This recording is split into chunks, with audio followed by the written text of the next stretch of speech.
ಸ್ನೇಹಿತರೆ ನಮಸ್ತೆ. ನಮ್ಮ ಕರ್ನಾಟಕ ಜನತೆಗೆ ಬೆಟ್ಟು ಸಂಕಟಪ್ರವ್ರು ಮಾಡ್ತಾರಂಥ ವಿಶೇಷವಾದಂಥ ನಮಸ್ಕಾರ.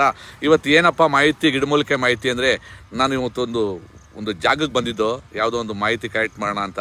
ಆದರೆ ಇಲ್ಲಿ ನೋಡಿದಾಗ ಆ ತೋಟದವ್ರನ್ನ ನೋಡಿದೆ. ಏನಪ್ಪ ನೀವು ಇಷ್ಟೊಂದು ಬೆಳೆ ಇದು ಏನಕ್ಕಾಗುತ್ತೆ ಅಂತ ಕೇಳಿದೆ. ನಾನು ಈ ಗಿಡ ಹಾಕ್ಕೊಂಡಿದ್ದೀನಿ ಅಂದದಕ್ಕೆ, ಸ್ವಾಮಿ ಇದು ಫಾರಿನ್ಗೆ ಹೋಗುತ್ತೆ ಸ್ವಾಮಿ, ಫಾರಿನವರು ಇದನ್ನು ಕೊಟ್ಟಿದ್ದಾರೆ, ಈ ಬಿತ್ತನೆನ ನಾವು ಬೆಳೆದು ಕೊಟ್ಟರೆ ಇದನ್ನು ನಮಗೆ ದುಡ್ಡು ಬರುತ್ತೆ ಅಂತ ಹೇಳಿದ್ರು. ಇದನ್ನು ಫಾರಿನ್ಗೆ ಏನಕ್ಕೆ ಹೋಗ್ತಾ ಇದೆ ಅಂತ ನನಗೆ ಅರ್ಥ ಆಯಿತು. ಸ್ನೇಹಿತರೆ ನೋಡಿ, ಇದು ನರಬಳ್ಳಿ ಗಿಡ ಅಂತ ನಿಮಗೆ ಕಾಣಿಸ್ತಾ ಇರ್ಬೋದು. ಇಲ್ಲಿ ನೋಡಿ, ತೋಟ ಫುಲ್ ಹಾಕಿದ್ದಾರೆ. ನರಬಳ್ಳಿ ಗಿಡ ಅಂತ ತೋಟ ಫುಲ್, ಅಲ್ಲಿ ಹಿಡಿಯಪ್ಪ, ತೋಟ ಫುಲ್ ಹಾಕಿದ್ದಾರೆ. ಒಂದು 2 ಎಕರೆಕ್ಕೆ ಅವರು.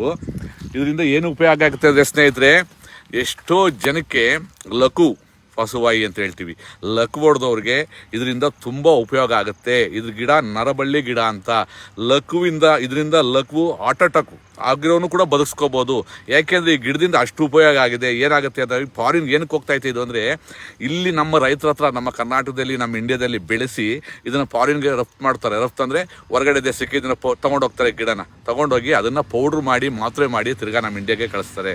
ಅದನ್ನು ಮಾತ್ರೆ ರೂಪದಲ್ಲಿ ನಾವು ಲಕ್ಷಾಂತರ ರೂಪಾಯಿ ಕೊಟ್ಟು ತೊಗೊಂಡು ಅದನ್ನು ನಮ್ಮ ಜೀವನ ಕಾಪಾಡ್ಕೋಬೇಕು. ಇದನ್ನು ಯಾಕೆ ನಮ್ಮ ಇಂಡಿಯಾದಲ್ಲಿ, ನಮ್ಮ ಕರ್ನಾಟಕದಲ್ಲಿ ನಾವು ಇದನ್ನು ಜನಕ್ಕೆ ತೋರಿಸ್ಬಾರ್ದು? ಇದರಿಂದ ಏನು ಉಪಯೋಗ ಆಗುತ್ತೆ ನಿಮಗೆ ತೋರಿಸ್ತೀನಿ ಸ್ನೇಹಿತರೆ. ನೋಡಿ, ಇದು ನರಬಳ್ಳಿ ಗಿಡ ಅಂತ. ಗಿಡ ತೋರಿಸಪ್ಪ, ಅದು ನೋಡಿ, ಗಿಡ ನೋಡ್ಕೊಳ್ಳಿ ನೀಟಾಗಿ. ನಿಮಗೆ ತಿಪ್ಪೆ ಗುಂಡಿಲೆಲ್ಲ ಬೆಳೆದಿರ್ತೇವೆ ಇದನ್ನ ಜಾಸ್ತಿ, ಅಷ್ಟು ಚೆನ್ನಾಗಿರುತ್ತೆ ಇದು ನರಬಳ್ಳಿ ಗಿಡ ಅಂತ.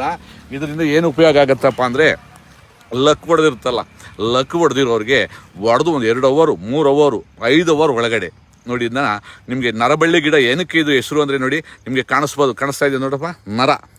ಇದು ಹೆಂಗಿದೆಯೋ ನರಗಳು, ಅದೇ ಥರ ನರ.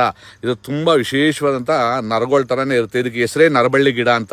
ಇದರಿಂದ ಏನಾಗುತ್ತೆಪ್ಪ ನಿಮಗೆ ಅಂದರೆ, ಈ ಲಘು ಹೊಡೆದವ್ರಿಗೆ ನೋಡಿ, ಇದನ್ನು ಈ ಎಲೆ ತೊಗೊಳ್ರಿ. ಈ ಎಲೆ ತೊಗೊಂಡ್ರೆ ನಿಮಗೆ ನೀಟಾಗಿ ನೋಡಿ, ಇಷ್ಟು ಎಲೆ ತೊಗೊಂಡ್ರೆ ಒಂದು 10 ಎಲೆ ತೊಗೊಂಡು ಇದನ್ನು ಏನು ಮಾಡಬೇಕು ಅಂದ್ರಪ್ಪ, ನೀವು ಚೆನ್ನಾಗಿ ಕೈಯಲ್ಲಿ ಈ ಥರ ಹಿಂಡಬೇಕು. ಹಿಂಡ್ಬಿಟ್ಟು ಇದರಲ್ಲಿ ರಸ ಬರುತ್ತೆ. ನಿಮಗೆ ತೋರಿಸ್ತೀನಿ ನಾನು. ನೋಡಿ, ಇಲ್ಲಿ ಹಿಂಡ್ತಾ ಇದ್ದೀನಿ ನಾನು. ಇದನ್ನು ಹೆಂಗೆ ರಸ ಬರುತ್ತೆ ಅಂದರೆ, ನಿಮಗೆ ತುಂಬ ಒಳ್ಳೆ ಮಾಹಿತಿ ನಿಮ್ಗೆ ಎಲ್ಲಿ ಸಿಕ್ಕಿದ್ರು ವ್ಯವಸ್ಥೆನ ಕಲ್ತ್ಕೊಳ್ಳಿ. ಯಾಕಂದರೆ ತುಂಬ ಜನಕ್ಕೆ ಹಾರ್ಟ್ ಅಟ್ಯಾಕ್ ಆದಾಗ, ಲಘು ಹೊಡೆದಾಗ ಇಮಿಡಿಯೇಟ್ಲಿ ಅವ್ರಿಗೆ ಕಿವಿಗೆ ಹಾಕಿ. ಹೆಂಗೆ ಹಾಕಬೇಕು ಕಿವಿಗೆ ಅಂದರೆ, ನೋಡಿ ಈ ಥರ ಇರುತ್ತಲ್ಲ ನೋಡಿ, ಈ ಥರ ಹಿಂಡಿದಾಗ ಇದರಲ್ಲಿ ರಸ ಬರುತ್ತೆ. ನೋಡಿ, ಈ ಥರ ರಸ ಬರುತ್ತೆ. ಇದನ್ನೇನು ಮಾಡಬೇಕು ಅಂದರೆ, ನೋಡಪ್ಪ, ಲಘು ಹೊಡೆದ ತಕ್ಷಣ ಅವ್ರಿಗೆ ಸ್ಲೋಕ್ ಹೊಡೆದ ತಕ್ಷಣ ಆ ನರಗಳು ಬ್ಲಾಕ್ ಆಗುತ್ತೆ. ನರ ಎಳೆದಾಗ ಇಮಿಡಿಯೇಟ್ಲಿ ಅವ್ರಿಗೆ ಸ್ಲೋಕ್ ಅಟ್ಯಾಕ್ ಆಗುತ್ತೆ. ಕೈ ಕಾಲು ಥರ ಬಾಯಿ ಮುಖ ಎಲ್ಲ ಅಂಥವ್ರಿಗೆ ಏನು ಮಾಡಬೇಕು ಅಂದರೆ, ಈ ಕಿವಿಗೆ ಇದನ್ನು ರಸನ ಏನು ಮಾಡಬೇಕು ಅಂದರೆ, ಒಂದು 3 ಡ್ರಾಪ್ ಕಿವಿಗೆ ಹಿಂಡಬೇಕು. ಹಿಂಡ್ಬಿಟ್ಟು ಈ ಕಿವಿಗೆ ಮುಚ್ಕೊಳ್ಳಿ. ತಿರ್ಗಿ ಈ ಕಡೆ ಕಿವಿಗೆ 3 ಡ್ರಾಪ್ ಹಾಕ್ಬಿಟ್ಟು ಮುಚ್ಕೊಳ್ಳಿ. ಒಂದು 5 ನಿಮಿಷ ಮುಚ್ಕೊಂಡು ನೋಡಿ. ಮಿನಿಮಮ್ ಅರ್ಧ ಗಂಟೆಲಿ ಅವ್ನು ನಡೆದಾಡ್ಬಿಡ್ತಾನೆ ರೀ. ಇದು ಸತ್ಯ ಘಟನೆ. ಅಷ್ಟೊಂದು ಶಕ್ತಿ ಈ ನರಬಳ್ಳಿ ಗಿಡಕ್ಕೆ ಇದೆ ಸ್ನೇಹಿತರೆ, ಅಷ್ಟೊಂದು ಶಕ್ತಿ ಇದೆ.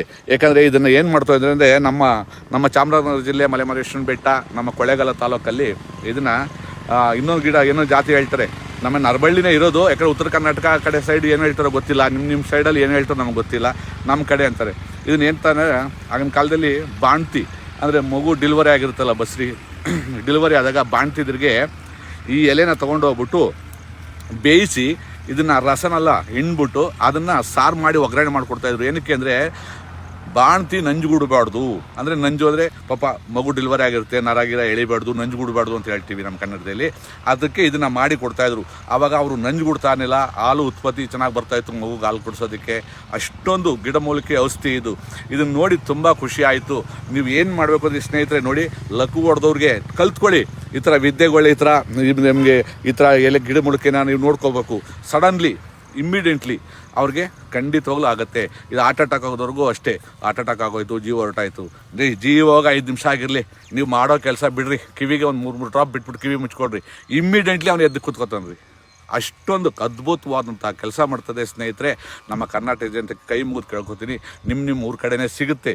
ಯಾರು ಕೂಡ ಇದನ್ನು ನೋಡ್ಕೊಳ್ಳಿ, ಇದನ್ನು ಕಲ್ತ್ಕೊಂಡಾಗ ನೀವು ಮುಂದಕ್ಕೆ ಉಪಯೋಗ ಆಗುತ್ತೆ. ಯಾಕಂದರೆ ಬೇರೆಯವ್ರಿಗೆ ಇದನ್ನು ಕೊಟ್ಟಾಗ, ತೋರಿಸ್ದಾಗ ಒಂದು ಜೀವ ಕಾಪಾಡ್ದಂಗೆ ಆಗುತ್ತೆ. ಎಷ್ಟೋ ಆಮೇಲೆ ಇದನ್ನು ಮೊದಲೊಂದು ಸರಿ ಹಾಕಿದೆ ನಾನು. ಏನಕ್ಕೆ ಹಾಕಿದೆ ಅಂದರೆ, ಅರ್ಥಲೆ ನೋವು ಬರುತ್ತಲ್ಲ, ಆ ಗಿಡಕ್ಕೆ ಹಾಕಿದೆ. ಆದರೆ ಅಷ್ಟು ನಾನು ಹೇಳೋಕ್ಕಾಗಿರಲಿಲ್ಲ, ವೀಡಿಯೋ ದೊಡ್ಡದಾಗುತ್ತೆ ಅಂತ. ಇವತ್ತು ನೋಡಿ ನನಗೆ ತುಂಬ ಖುಷಿ ಆಗೋಯ್ತು. ಏನಪ್ಪ ಖುಷಿ ಆಗೋಯ್ತು ಅಂದರೆ, ನೋಡಿ, ರೈತರು ಇದನ್ನು ನೋಡ್ರಿ, ಏಕರ್ಗಟ್ಟಲೆ ಬೆಳೆದವ್ರಿ. ಇದನ್ನು ಬೆಳೆದು ಫಾರಿನ್ಗೆ ಕಳಿಸ್ತಾರೆ ಅಂದರೆ, ನಮ್ಮ ಇಂಡಿಯಾದಲ್ಲಿ ನಾವು ಯಾಕೆ ಇನ್ನೂ ಹಿಂದೆ ಕೂತಿದ್ದೀವಿ ನಾವು ಅಂದರೆ, ನಾವು ಆಮೇಲೆ ಇದು ಏನಪ್ಪ ಅಂದರೆ ಲಕ್ಕು ಹೊಡೆದಿರೋರ್ಗು ಹೆಂಗಪ್ಪ ಲಕ್ಕು ಹೊಡೆದಿರೋರ್ಗೆ ಹೆಂಗೆ ಹಾಕ್ಕೋಬೇಕು ಅಂತ ಹೇಳ್ತೀರಾ.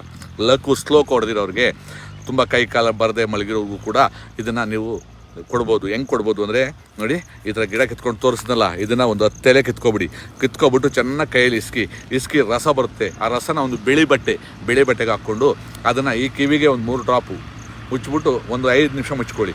ಈ ಕಿವಿಗೆ 1 ಡ್ರಾಪ್ ಹಾಕಿ 5 ನಿಮಿಷ ಮುಚ್ಚಿಬಿಟ್ಟು 2 ಕಿವಿನ ಅವ್ರನ್ನ ಕೂಲ್ಸ್ಕೊಬಿಡಿ, ಹಿಂಗೆ ಮಲಸ್ಕೋಬಾರ್ದು, ಕೂಲ್ಸ್ಕೊಬಿಟ್ಟು ಮುಚ್ಕೊಬಿಡುವ ಕಿವಿನ ಮುಚ್ಕೊಂಡಾಗ ಅವ್ರಿಗೆ ಡೈಲಿ ಬೆಳಗ್ಗೆ ಟೈಮ್ ಹೊಟ್ಟೆಗೆ ಖಾಲಿ ಹೊಟ್ಟೆಲಿ ಕೊಡಬೇಕು, ತೊಗೋಬೇಕು. ಹೊಟ್ಟೆಗೆ ತಿನ್ನೋದಲ್ಲ, ಖಾಲಿ ಹೊಟ್ಟೆಲಿ ಏನೋ ತಿಂದಿರೋ ಥರ 5-5 ನಿಮಿಷ ಮುಚ್ಚಿ ಒಂದು 10 ದಿನ 15 ದಿನ ಹಾಕ್ರಿ. ಕಿವಿಗೆ 3 ಡ್ರಾಪ್ 2 ಕಿವಿಗೂ ಖಂಡಿತವಾಗ್ಲೂ ನೋಡಿರಿ, ಅವರು ದಿನ ಚೇತರಿಸ್ಕೊಂಡು ಅವರು ನಡೆಯೋಕ್ಕೆ ಮಾತಾಡೋಕ್ಕೆ ಶುರು ಮಾಡ್ತಾರೆ.